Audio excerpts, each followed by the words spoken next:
Alhamdulillah hamdan katsiran thayyiban mubarakan fihi mubarakan alaihi kama yuhibbu rabbuna wa yardah. Allahumma shalli wa sallim ala nabiyyina Muhammad wa ala alihi wa sahbihi wa man tabi'ahum bi ihsanin ila yaumiddin. Amma ba'd, ikhwati wa akhwati fillah kaum muslimin rahimani wa rahimakumullah. Kembali kita lanjutkan untuk kajian kita. Tadi terakhir ya, pada pembahasan tentang kitab Khudh Aqidatak, kita jelaskan terkait dengan poin yang ketiga dari rukun Islam, kewajiban membayar zakat, bahwa yang dimaksud dengan rukun Islam di situ adalah zakat yang berkaitan dengan harta, dan itu ada perinciannya. Kapan harta, apa saja harta yang wajib untuk dizakatkan, ya, itu ada di pembahasan fikih, ya. Kemudian apa syarat-syarat, ya, zakat itu sudah harus dikeluarkan, itu juga ada ketentuannya. Kemudian terkait dengan yang keempat adalah berpuasa, yakni maksudnya puasa di bulan Ramadan. Yang kelima melaksanakan ibadah haji bagi mereka yang memang juga memenuhi syaratnya, bagi mereka yang memenuhi syarat, mampu harta, demikian juga mampu secara fisik.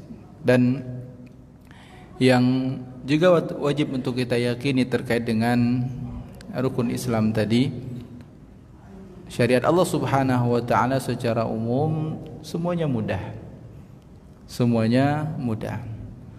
Allah pun memberikan kemudahan bagi kita dalam melaksanakan kewajiban tadi dengan firman-Nya, fattaqullah mastata'tum. Bertakwalah kalian kepada Allah sesuai dengan kemampuan.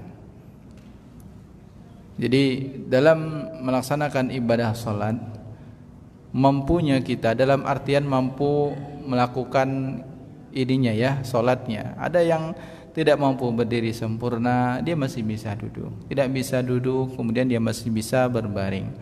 Dan tidak bisa bergerak sama sekali selama masih ada akal. Walaupun itu hanya dengan isyarat mata, kedipan mata, dia masih tetap terkena kewajiban melaksanakan ibadah salat sesuai dengan kemampuan dia. Dan pada ibadah bulan puasa, ibadah puasa di bulan Ramadan juga sama. Mereka yang dalam safar merasa berat, boleh mereka berbuka.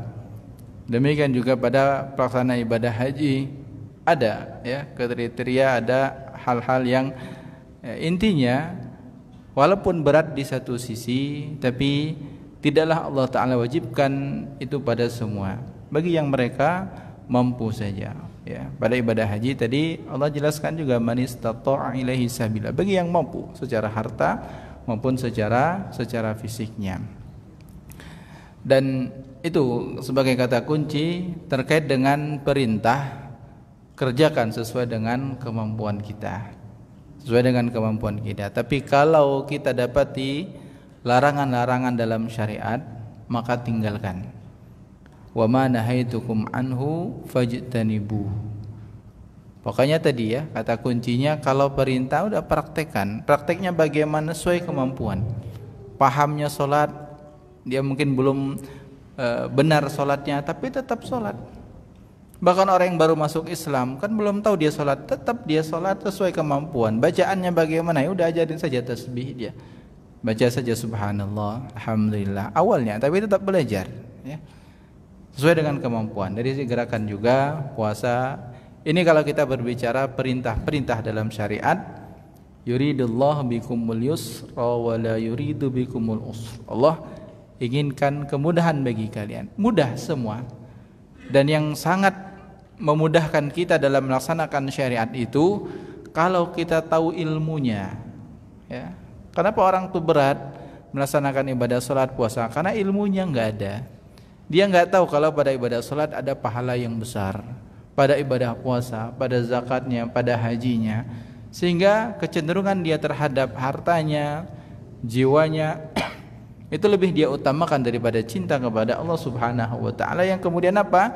Dia berat salat, berat bangun subuhnya, apalagi untuk melaksanakan ibadah-ibadah sunnah tambahannya, dia berat bersedekah karena dia tidak tahu ada keutamaan-keutamaan. Nah, itu semua akan didapati oleh orang yang mau belajar, orang yang mau belajar agama. Kalau kita tadi ya seperti yang bercocok tanam tadi, tidak berhenti pada hanya menyemai saja, tapi harus ada perawatan, ada pemupukan, dan itu dengan ilmu beserta amal solehnya, agar kita termasuk orang-orang yang diberi nikmat yang kita doa di setiap salat kita dan tidak termasuk orang-orang yang dilaknat, orang yang dimurkai, orang yang sesat, mereka beramal tanpa ilmu, atau orang yang berilmu namun tidak mau mengamalkannya.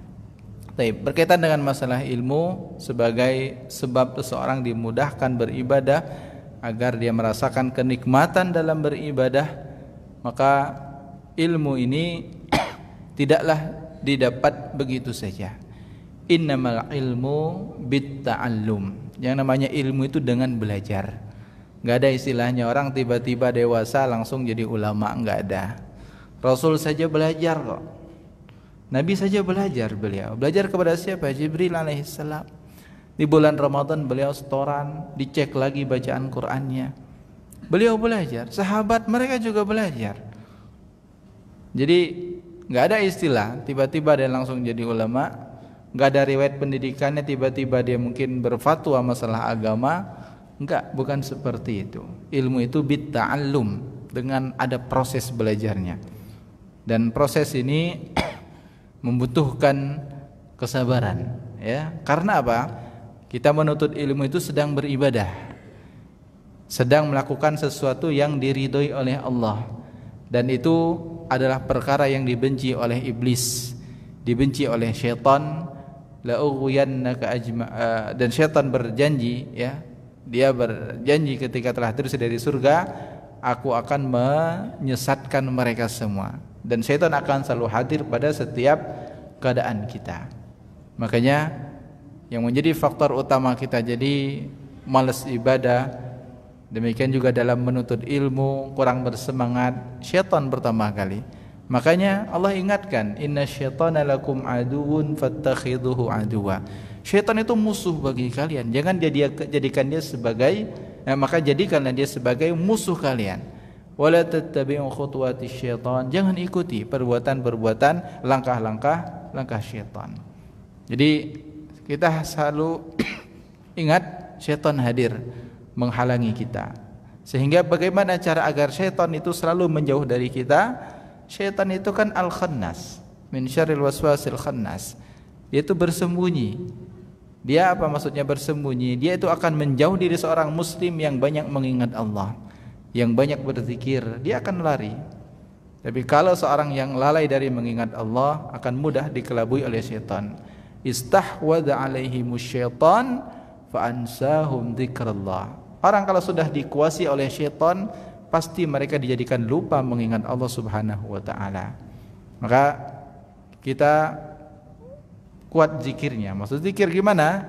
Zikir harian kita kan banyak. Zikir membaca Al-Qur'an, ya. Zikir harian berbanyak istighfarnya, zikir waktu pagi ada, zikir waktu petang, zikir masuk masjid kita, pakai pakaian, buka pakaian, pakai sandal, itu semua ada rangkaian bacaan-bacaan ketika makan, masuk rumah, berbanyak mengingat Allah Subhanahu wa taala.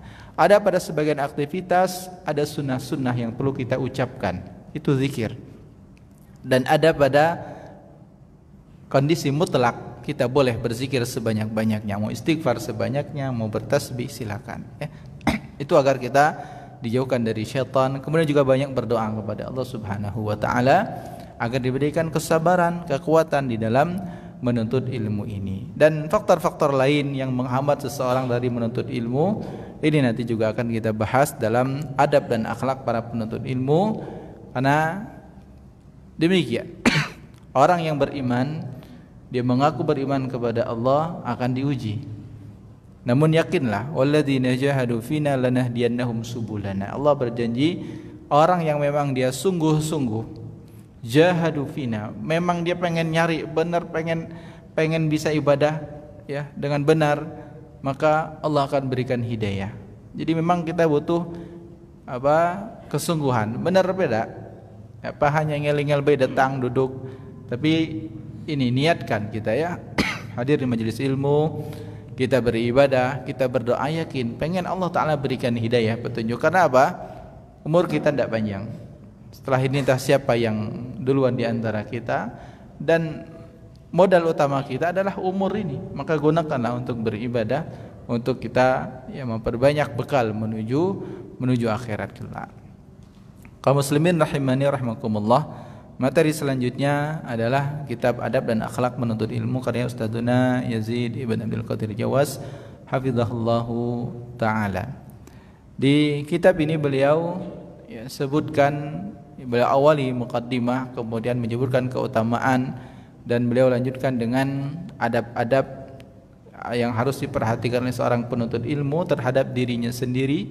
Kemudian beliau lanjutkan dengan adab seorang muslim kepada Allah, kepada Rasul, ya, kepada makhluk Allah Ta'ala yang lainnya, dan hal-hal yang harus dihindari. Jadi berbicara adab itu bukan berbicara hanya kepada makhluk saja, tapi adab kepada Allah Subhanahu wa Ta'ala juga harus diperhatikan. Nah, ini kita dalam menuntut ilmu ini sesuatu yang sangat berharga. Yang namanya mencari sesuatu yang berharga, harta karun, mutiara di lautan, itu didapatkan bukan dengan bersantai-santai. Makanya para ulama ada yang menyatakan la yunalul ilm bi rahatil jism. Ilmu itu enggak bakal didapat dengan tubuh yang santai. Ya, apalagi yang menyatakan tiba-tiba dapat ilmu laduni, dapat ilmu ilham, dia dapat langsung paham perkara agama, enggak tahu dia belajar dari mana, enggak ada. Yang sungguh-sungguh saja itu belum tentu dapat. Makanya ya ada perkataan apa? Al-ilmu. Ilmu itu idza a'taita kullah, bila engkau sudah 100% maksimal mengerahkan segala semangatmu untuk mendapatkan ilmu, engkau hanya akan dapatkan setengah. Ya. Artinya butuh kesungguhan. Ini bukan menyuruh kita putus asa, berarti berat itu, enggak. Karena kita butuh ilmu. Tanpa ilmu tidak mungkin kita bisa mewujudkan hakikat dua kalimat syahadat tadi. Bagaimana kita bisa mengenal Allah? Bagaimana kita bisa tahu apa itu ibadah? Bagaimana kita bisa beriman kepada Rasulullah? Semua itu harus dipelajari, belajar. Yang namanya belajar, ya, nggak ada batasan umurnya sampai dengan kita meninggal dunia. Jadi ya memang masa kita udah selesai di sekolah, itu masa anak-anak kita, bapak-bapak. Ya, kesempatan kita belajar saat ini begitu dimudahkan. Ya, ada di majelis ilmu, di kajian, di masjid-masjid. Demikian juga buku, ya, video, dan bahkan saat ini ujian terberat kita adalah keikhlasan. Karena perjuangan nuntut ilmu sudah tidak seberat ulama terdahulu. Ya. Ilmu sekarang yang datang kepada kita. Dahulu itu orang yang mendatangi ilmu. Dan ini akan mempengaruhi terkadang niat dan keikhlasan seseorang dalam menuntut ilmu. Karena apa? Karena dia sudah dapatkan semuanya dengan santai. Buku dikasih, habis kajian makan diberi. Apa lagi kurang ya? Jadi kadang mengurangi keikhlasan. Tapi bukan itu tidak boleh, enggak. Agar kita tetap ingat, ya, selalu perbaiki keikhlasan dan niat kita di dalam menuntut ilmu. Perlu adab, perlu kita pelajari. Ini akan kita bacakan beberapa ya muqaddimah dari penulis terkait dengan keutamaan adab dan akhlak bagi para penuntut ilmu. Beliau awali muqaddimah, insyaallah nanti di pertemuan selanjutnya ya kita persiapkan bukunya. Beliau setelah memuji Allah Subhanahu wa taala dan ya menyebutkan 3 ayat yang menjadi pembuka dari khutbatul hajah, beliau sebutkan sabda Nabi sallallahu alaihi wasallam, "Talabul ilmi faridatun ala kulli muslim." Beliau kutip hadis Nabi sallallahu alaihi wasallam, menuntut ilmu itu wajib atas setiap muslim. Di sini disebutnya muslim, ada muslimahnya. Muslim di sini artinya walaupun secara makna memang muslim laki-laki, tapi secara maksud mencakup muslim dan muslimah. Semua orang Islam wajib menuntut ilmu. Itu makna yang bisa kita ambil dalam hadis ini. Kemudian Al-Qurtubi rahimahullah taala menjelaskan Terkait dengan kewajiban menuntut ilmu, hukum menuntut ilmu itu terbagi dua. Beliau sebutkan yang pertama ada hukum yang wajib. Jadi wajib, kalau tidak dipelajari berdosa kita. Apa saja? Yakni seperti menuntut ilmu tentang sholat, tentang zakat dan puasa. Ya tadi ya, ilmu rukun Islam. Karena ya bagaimana kita bisa menjalankan rukun Islam tadi kalau kita tidak belajar? Wajib untuk belajar. Kadar minimal sah dah. Itu kadar minimal agar kewajiban itu kita laksanakan dan tidak terkena catatan dosa. Itu kadar minimal ya, kadar minimal. Tapi bukan itu tujuan akhir kita. Kita pengen melaksanakan ibadah tadi rukun Islam secara khusus agar semakin sempurna keimanan kita. Laksanakan sunnah-sunnahnya, hal-hal yang menyempurnakan ibadah kita dalam melaksanakan ibadah tadi. Jadi ada yang sifatnya wajib ain ya, wajib bagi pribadi. Kalau dia sudah merasa punya harta banyak, dia harus pahami, belajar tentang zakat. Terus di mana belajarnya? Bertanya, kita ada basnas, bertanya kepada mereka. Ada mungkin orang yang paham di sebuah tempat, ada ustaz itu, ada ulama, bertanya tentang apa saja kewajiban saya terkait dengan harta yang saya miliki.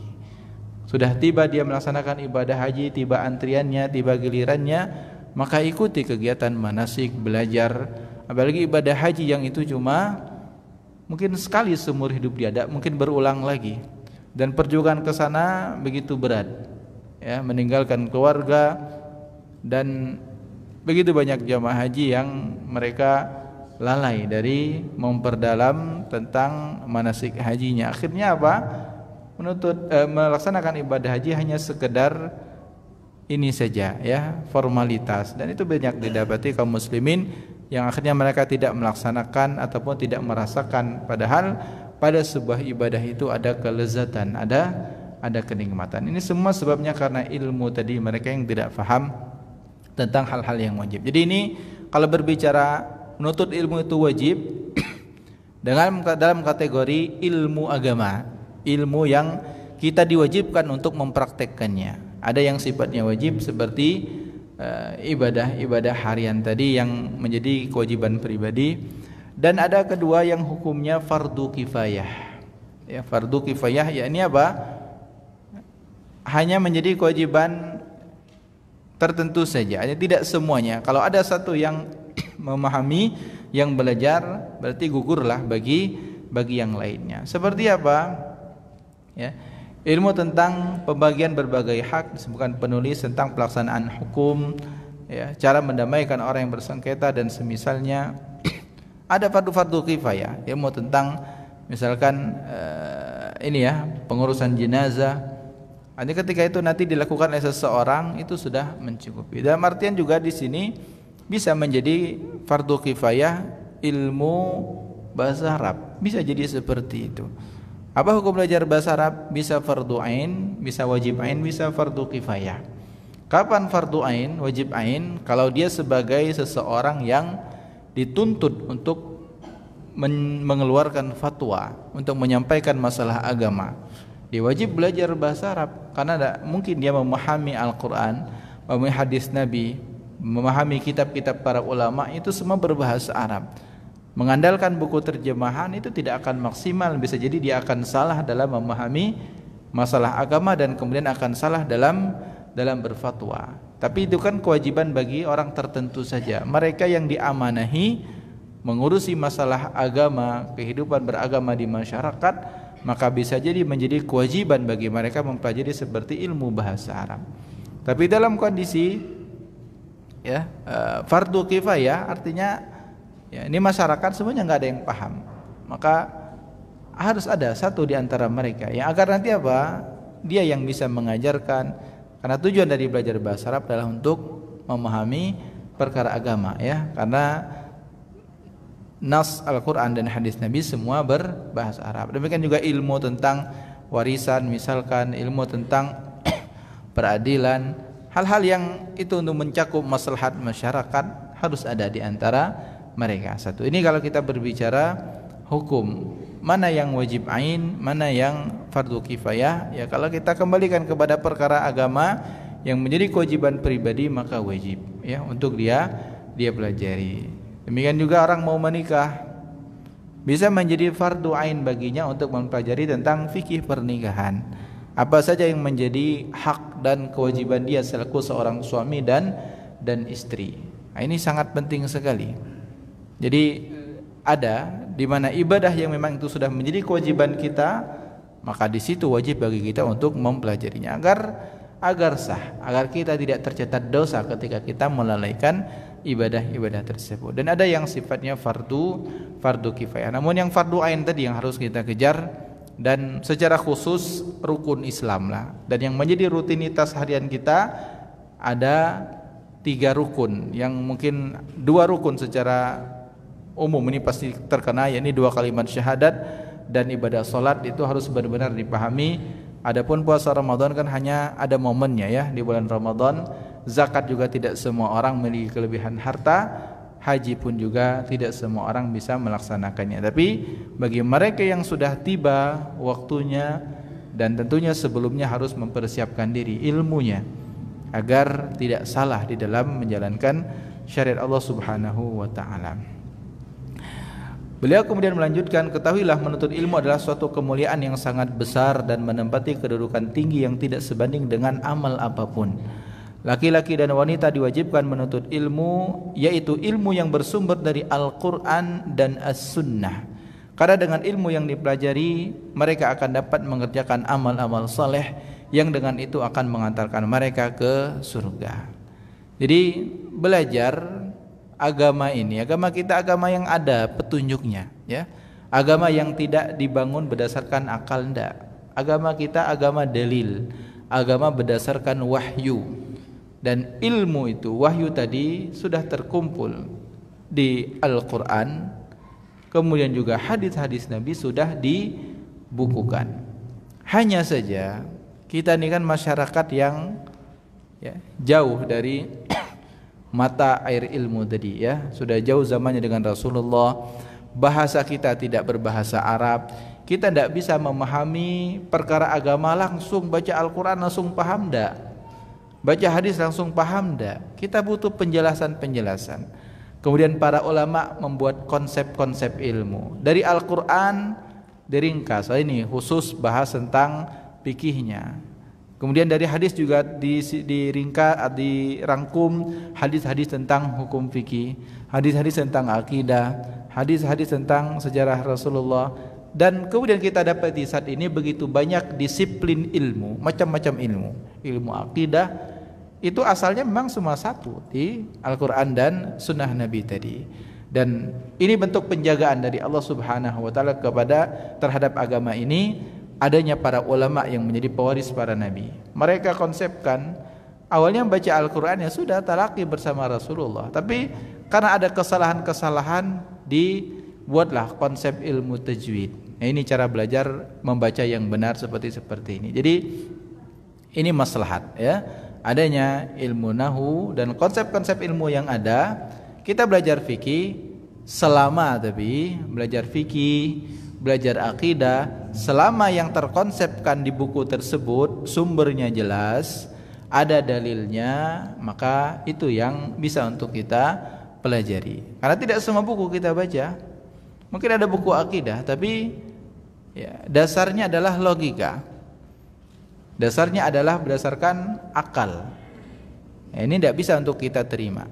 Jadi butuh keterangan dan itu macam-macam ya. Maka banyak kita berdoa kepada Allah agar apa? Selalu diberikan hidayah, berada di jalan yang benar. Kuatkan keimanan kita. Kalau kita semakin kuatkan keimanan, perbanyak amal soleh, Allah Ta'ala berjanji, Allah berfirman, ya ayyuhalladzina amanu taqullaha wa aminu birasulih. Orang-orang yang beriman maka bertakwalah kepada Allah dan berimanlah kepada Rasulnya. Berbagi 2 kalimat syahadat tadi. Yu'tikum kiflaini mir rahmati. Allah akan berikan 2 bagian rahmatnya bagi kalian di dunia, di akhirat. Dapatkan bimbingan dari Allah. Wa yaj'al lakum nuran tamshuna bih. Orang kalau benar imannya, dapatkan penjagaan Allah, dapatkan arahan, Allah pun berikan cahaya baginya yang dia bisa berjalan dengan cahaya tersebut. Maksudnya apa? Kalau benar imannya, dia akan diarahkan kepada jalan yang benar pula. Dia tahu ini akidah yang benar. Itu kalau dia selalu memperbaiki keimanan, berdoa kepada Allah minta hidayah, Allah akan arahkan dia kepada jalan yang benar pula. Nuran tamsyu nabi. Allah berikan cahaya yang dia akan berjalan dengan cahaya tersebut. Ya, ini yang kita. Jadi jangan merasa bingung, apalagi akhir zaman macam-macam orang. Enggak. Islam itu cuma semacam, ya. Enggak ada macam-macam. Orang-orang saja yang merasa ini bagian dari Islam, dan demikian realita akhir zaman. Rasulullah sallallahu alaihi wasallam sudah kabarkan memang perpecahan itu sesuatu yang terjadi pada umatnya, namun yang namanya kebenaran itu tetap ada. Tinggal kita nih nyari. Kita perlu belajar, ya, jangan berhenti. Ini kalau kita mau selamat, mau cepat ke surganya, ya harus dengan ilmu dan amal saleh. Kewajiban menuntut ilmu ini mencakup seluruh individu muslim dan muslimah, baik dia sebagai seorang tua, anak, pedagang, karyawan, dosen, doktor, profesor, dan yang lainnya. Ya, ini mereka wajib mengetahui ilmu yang berkaitan dengan muamalah mereka dengan Rabbnya, baik tentang tauhid, rukun Islam, rukun iman, akhlak, adab, dan yang lainnya. Ya, oke lah, urusan dunia ada masanya, tapi berbicara masalah agama, perkara ilmu agama, ya, di kita memang, ya, ada masa umur di lembaga tertentu, tapi itu kan hanya pembagian saja. Yang kita dapat di lembaga-lembaga pendidikan membatasi umur, itu memang tahapannya. Tapi kalau berbicara kewajiban menuntut ilmu, ini tidak mengenal batasan, ya. Imam Ahmad pernah ditanya sampai kapan berhenti belajar, ya, kapan mulai belajar dan sampai kapan berhenti. Minal mihbarah ilal maqbarah, kata beliau. Jawabannya apa? Mihbarah itu tempat tinta, jadi terus belajar, ilal maqbarah sampai mati. Jadi kita tetap belajar. Apalagi kita yang kesehariannya profesi, entah itu pedagang, kita butuh fikih jual beli, harus paham. Jangan sampai nanti kita bermuamalah dengan orang lain ada kezaliman, bisa jadi kita dapatkan harta yang tidak halal dari mereka. Kita selaku dokter, selaku guru, syariat menjelaskan segala hal. Tinggal kita mau belajar atau tidak, ya. Jadi kewajiban, enggak ada istilahnya udah la umur dak, bukan ini ndak. Karena salat itu sampai mati. Ya, kita salat sampai mati, bukan pada usia tertentu dak. Dan salat kita juga masih perlu untuk terus kita perbaiki karena masih banyak ilmu tentang salat yang untuk kita pelajari. Belum lagi dengan kewajiban kita selaku orang tua, didikan kepada anak-anak kita juga selaku seorang pedagang, kita juga mungkin selaku tokoh masyarakat, semua harus ada ilmunya agar tidak salah dalam bersikap. Dan Nabi SAW bersabda, "Idza maratum biriyadul jannati farta'u." Qalu wa ma riyadul jannah? Qala hilaquz dzikr. Nabi SAW bersabda, apabila kalian berjalan melewati taman-taman surga, perbanyaklah berzikir. Para sahabat bertanya, "Wahai Rasulullah, apa yang dimaksud taman-taman surga itu?" Beliau menjawab, "Hilaquz dzikr, majlis ilmu." Atha ibn Rabah rahimahullah ta'ala mengatakan, majelis zikir yang dimaksud dalam hadis tadi adalah majelis halal dan haram. Yani majelis yang menjelaskan mana yang halal, mana yang haram, bagaimana harus membeli, menjual, berpuasa, mengerjakan salat, menikah, cerai, haji, dan yang lainnya. Jadi bukan yang dimaksud majelis zikir kumpul zikir bareng-bareng, bukan itu yang dimaksud dalam hadis tadi. Rasulullah suruh kita datang mengingat Allah di majelis zikir yang dimaksud adalah ilmu. Bukankah Allah juga berfirman, "Fas'alu ahla dzikri in kuntum la ta'lamun." Bertanya kepada ahlu zikir. Apakah maksudnya orang yang banyak zikir? Bukan. Ahlu zikir itu adalah orang yang berilmu. Jadi makna dari zikir juga adalah al-ilmu. Dan majelis ilmu disebut sebagai majelis zikir karena memang ada makna yang sangat berkaitan. Zikir Tadi secara makna juga bermakna ilmu, atau zikir secara makna artinya adalah mengingat Allah. Bukankah di majelis ilmu kita diingatkan tentang firman Allah? Bukankah kita diajak untuk mengenal Allah, berbicara masalah tauhid? Bukankah di majelis ilmu kita diingatkan ini halal, ini haram, ini syariat Allah? Berarti kita diajak mengingat syariat Allah, mengingat Allah Subhanahu wa taala. Makanya para ulama mengatakan hadir menuntut ilmu termasuk zikir yang paling afdal. Ya, bahkan lebih utama dibandingkan dengan salat sunnah. Ada yang mengatakan demikian. Jadi sangat salah kalau ada orang mengatakan saya kalau ikut kajian nanti jadi terganggu saya ngajinya, bacaan rutin Qur'annya, zikirnya. Enggak, itu salah. Karena yang namanya kebaikan akan memudahkan kita melakukan kebaikan yang lain. Ini ibadah, ini zikir. Kalau kita benar belajarnya, itu akan memudahkan kita lakukan ibadah yang lain.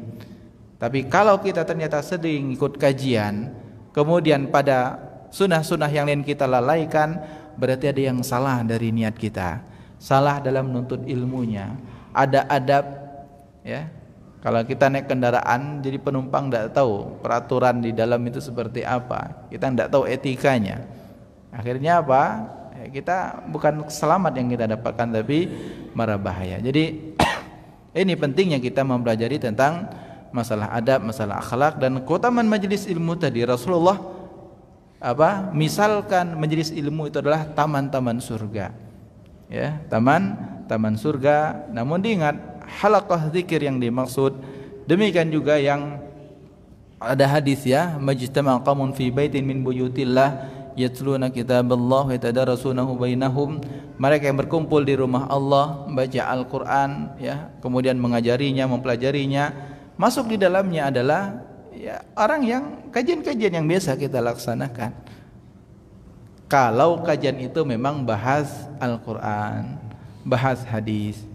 Tapi kalau bahasnya politik lain lagi, itu enggak. Ya, jadi yang dapatkan keutamaan yang masalah-masalah agama, yang itu sumbernya dari Al-Qur'an dan hadis Nabi. Kita belajar fikih itu belajar Al-Qur'an dan hadis, karena konsep fikih itu digali para ulama dari mana? Dari Al-Qur'an dan hadis juga. Jadi, ya, tidak untuk dipertentangkan. Terkadang ada istilah kembali ke Al-Qur'an dan hadis. Bagaimana caranya? Langsung belajar Al-Qur'an? Ya enggak lah. Kita kan orang awam, tidak mungkin kita langsung baca paham, enggak. Kita belajar, ini mudah. Tidak bisa bahasa Arab, dari terjemahannya, konsep fikih, tapi dengan catatan apa? Ya, buku-buku yang kita pelajari itu adalah konsep-konsep yang memang dirangkum para ulama yang sumber aslinya dari apa? Al-Qur'an dan hadis Nabi sallallahu alaihi wasallam. Karena memang, ya, cara beragama dahulu juga seperti itu.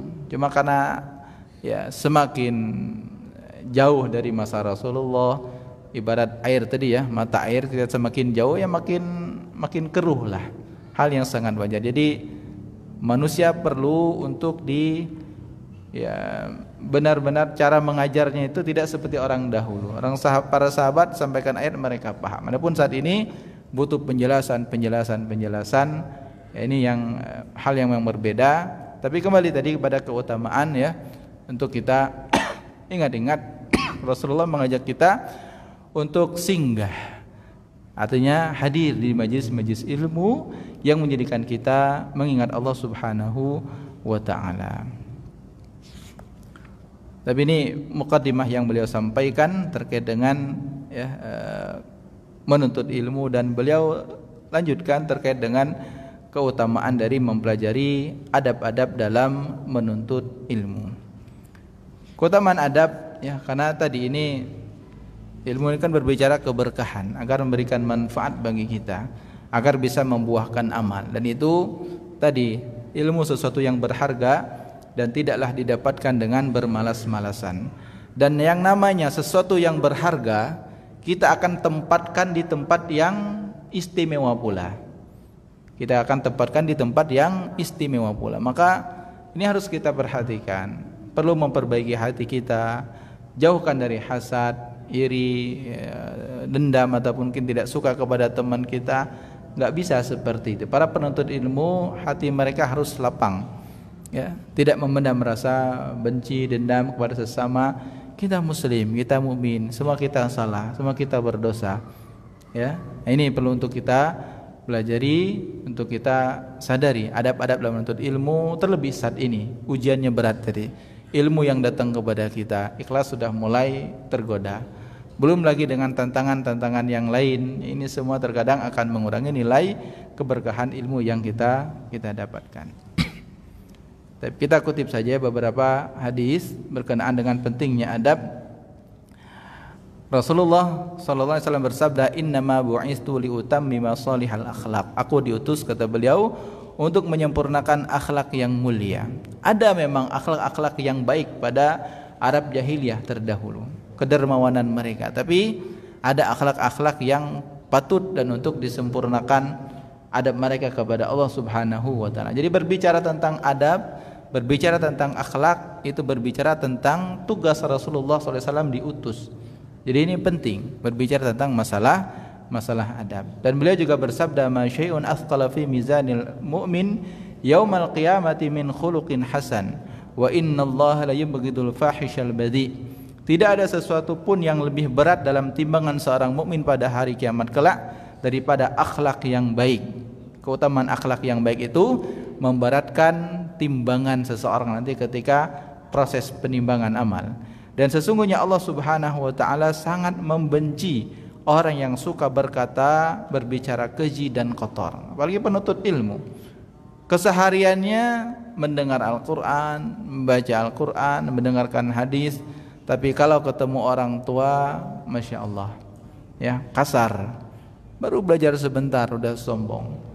Lihat orang awam, oh ini salah, ini, mudah dia menyalahkan orang lain, berkata kasar. Enggak, tidak seperti itu akhlak penuntut ilmu. Ini karena dia tidak mempersiapkan diri, hatinya, adab-adabnya, dan hal-hal yang lainnya. Ya. Jadi keutamaan mempelajari adab agar kita dapatkan keutamaan, ya, beratnya timbangan kebaikan kita kelak di hari akhir. Kemudian juga ini yang akan menyempurnakan keberkahan ilmu yang kita dapatkan dan mendatangkan kecintaan Allah Subhanahu wa taala. Karena apa? Akhlak yang buruk mendatangkan murka. Allah tadi membenci orang yang berakhlak buruk, sebaliknya Allah akan mencintai orang-orang yang berakhlak baik. Kemudian kita bacakan, ya, teringkas saja perkataan ulama salaf. Sufyan ats-Tsauri rahimahullah taala mengatakan, mereka tidak menyuruh, yakni mengirimkan anak-anak mereka untuk menuntut ilmu hingga mereka mempelajari adab dan beribadah selama 20 tahun. Ini orang dahulu. Pentingnya dididik adab dari kecil agar apa? Agar tidak salah. Terkait dengan ibadah, saya pernah baca sebuah postingan ibu-ibu, ini semoga memberikan faedah bagi kita, ya. Sekarang kan ngapal Quran kan jadi tren mulai, ya. Sekolah-sekolah ada tahfidnya, ada ini. Padahal itu memang pendidikan asli harus ada. Terlepas dari itu semua, kita selaku orang tua ini berbicara masalah adab agar tidak salah. Salahnya kita mungkin terlalu memaksakan, pengen pokoknya prestis. Anak-anak dapatkan prestasi hafal sekian-sekian, tapi kita lupa menanamkan adab. Ada seorang ibu rumah tangga, dia curhat, prestasi besar seorang ibu, dia bisa melahirkan, ada anak udah hafal Quran, ada 4 atau 3 disebutkan, udah ada yang hafal Quran, udah hafal 20, ada 18, pokoknya semua aktivitasnya Quran. Tapi ternyata apa kata dia? Ada yang sangat saya sesali. Mereka yang hafal Quran itu sulit dibangunkan untuk sholat. Coba. Kok aneh ya sebenarnya, kan aktivitasnya hafal Quran, hafalannya banyak, tapi kalau disuruh sholat tuh sulit anak-anak saya. Beliau menyimpulkan ada kesalahan dalam mendidik, ya, ada pendidikan adab, ibadah kepada Allah. Ini yang beliau lupakan.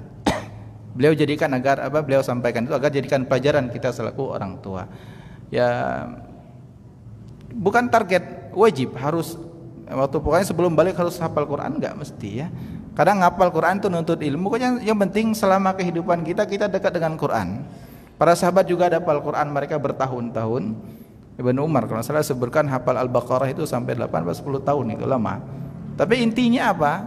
Adab dan praktek mereka terhadap isi Al-Quran itu yang paling penting. Ini juga sebagai faedah tambahan pentingnya adab. Walaupun hafal Quran tapi ternyata apa? Mereka nanti kasar kepada orang tua, suruh sholat berat. Itu anak-anak, kita juga sama. Kita yang belajar, ya ternyata apa? Semangat ibadah kita juga melemah. Aneh itu. Kalau hadir kajian sering tapi semangat ibadah kita, semangat zikir-zikir harian kita melemah, ibadah-ibadah sunnah kita melemah, itu berarti apa? Hadirnya di majelis ilmu belum memberikan keberkahan bagi kita, maslahat bagi kita. Karena tadi yang namanya kebaikan, hal jazaul ihsan ilal ihsan. Balasan kebaikan itu kebaikan. Dia sebuah amal soleh akan mengajak kita kepada amal soleh yang lain. Majelis ilmu faedahnya begitu besar.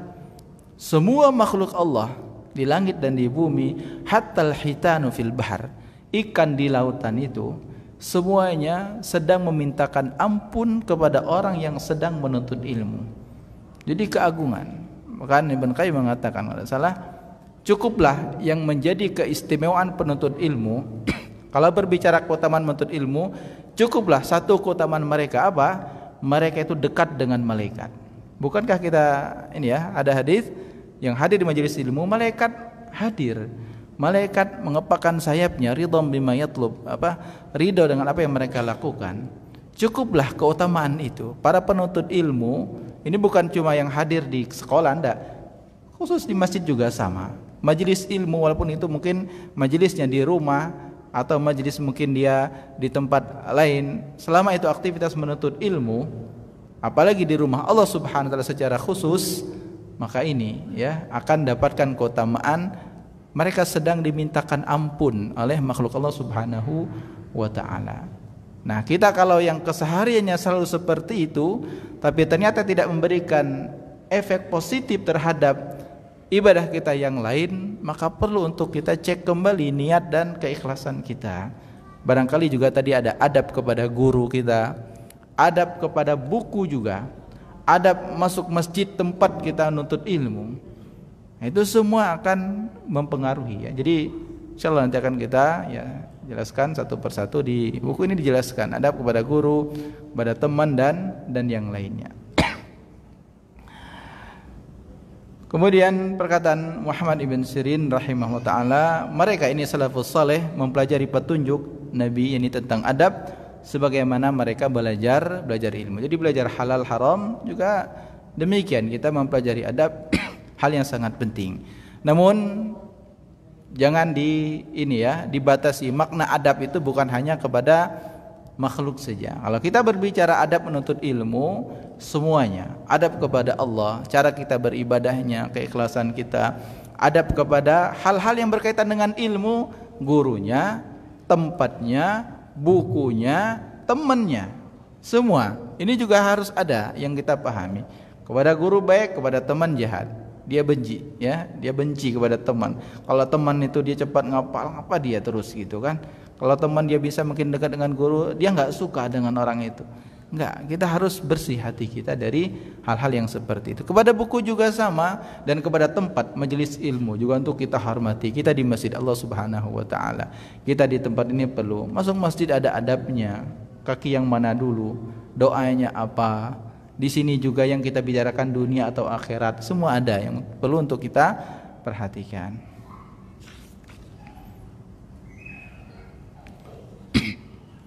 Bahkan perkataan Abdullah bin Mubarak ya, telah berkata kepadaku Makhlad ibn Al-Husain, kami lebih sangat membutuhkan adab daripada banyaknya hadis ya. Khawatir apa? Banyak mengumpulkan ilmu tapi lupa ya terhadap tadi ya mengamalkannya. Konsep dia menuntut ilmu hanya sekedar apa?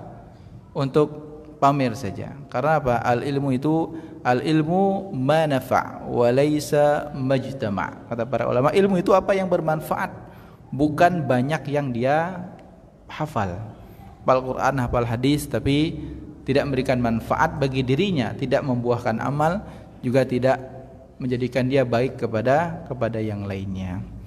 Taib. Wallahu taala alam ya, kaum muslimin rahimani rahimakumullah.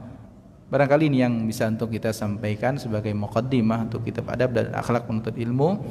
Insyaallah nanti selanjutnya kita akan mulai bahas beberapa adab seorang penuntut ilmu. Ketika dia menuntut ilmu, keikhlasannya dan hal-hal yang lainnya juga nanti juga kita kembali lanjutkan materi khudz aqidatak ya, ambil akidahmu dari kitab dan sunnah dan buku pedoman. Insyaallah nanti kita persiapkan di pertemuan yang akan datang. Dan agenda kita sampai saat ini kami hanya mampu menyempatkan sebulan sekali ya, pekan pertama kita di setiap bulan. Mudah-mudahan kalau ada informasi, ada kelonggaran waktu, tidak jauh ya, Kubak Pangkal Pinang mobil banyak insyaallah ya, mudah-mudahan ada kelonggaran dan ada kemudahan, bisa mungkin kita tambah jadwal dan yang lainnya. Intinya kita berdoa kepada Allah semoga apa yang kita pelajari ini bisa bermanfaat. Bukan masalah harus tiap hari, ndak ya. Rasulullah juga dahulu tidak tiap hari memberikan nasihat kepada para sahabat dan tidak mau mereka bosan. Pun sahabat juga ada yang mereka tidak tiap hari menemani Rasulullah. Umar bin Khattab janjian sama tetangganya, hari ningka yang dekat Rasulullah, tapi pulang kalau kasih tahu hadisnya, besok ku boleh ku kalau ngasih tahu engkau, seperti itu. Intinya bagaimana yang ada ini bisa bermanfaat dulu ya, bukan harus semangat banyaknya ilmu lupa ngamal gitu ya. Bagi saat ini inilah dengar, kalau pulang dengar kajian lagi, dengar terus lupa ngamalkan. Dan ingat tadi syaitan yang nyuruh kita lupa itu semua ya. Jadi ikhlaskan, itu yang paling kuat sebagai ini kita ya, penyemangat kita agar keberkahan beribadah itu kita rasakan ikhlas, niat kita yang benar kepada Allah Subhanahu wa taala. Ini dari kami, semoga bermanfaat dan mohon maaf bila ada kata-kata yang salah, dan kepada pengurus masjid secara khusus ya, semoga Allah Subhanahu wa taala memberikan kebaikan kepada mereka, memberikan balasan yang sebesar-besarnya telah memudahkan kita untuk bisa hadir bermajelis, dan semoga yang hadir kita semua selalu diberikan hidayah oleh Allah Subhanahu wa taala dan diberikan keikhlasan di dalam menuntut ilmu secara khusus. Rabbana taqabbal minna innaka antas samiul alim wa tub alaina innaka antat tawwabur rahim. Barangkali dari kami ya, untuk pertanyaan mungkin perdana belum, untuk kita ini ke depan saja ya. Pertanyaan ditulis saja, dipersiapkan ya, ditulis nanti kita bacakan biar lebih efisien waktu. Dan terkadang kalau yang nanya kadang mungkin takut salah paham kita dalam memahami pertanyaan, atau nanya lupa apa yang ditanya, silahkan nanti dikonsepkan, dituliskan, cari kertas, nanti kita bacakan, sehingga hal-hal yang berkaitan dengan tema kita ya. Karena saya lebih di sini akidah, hal-hal fikih mungkin bisa ke ada adik dan yang lain mungkin. Ini dari kami, semoga bermanfaat. Subhanakallah bihamdik, asyhadu an la ilaha illa anta astaghfiruka wa atubu ilaik. Wassalamualaikum warahmatullahi wabarakatuh.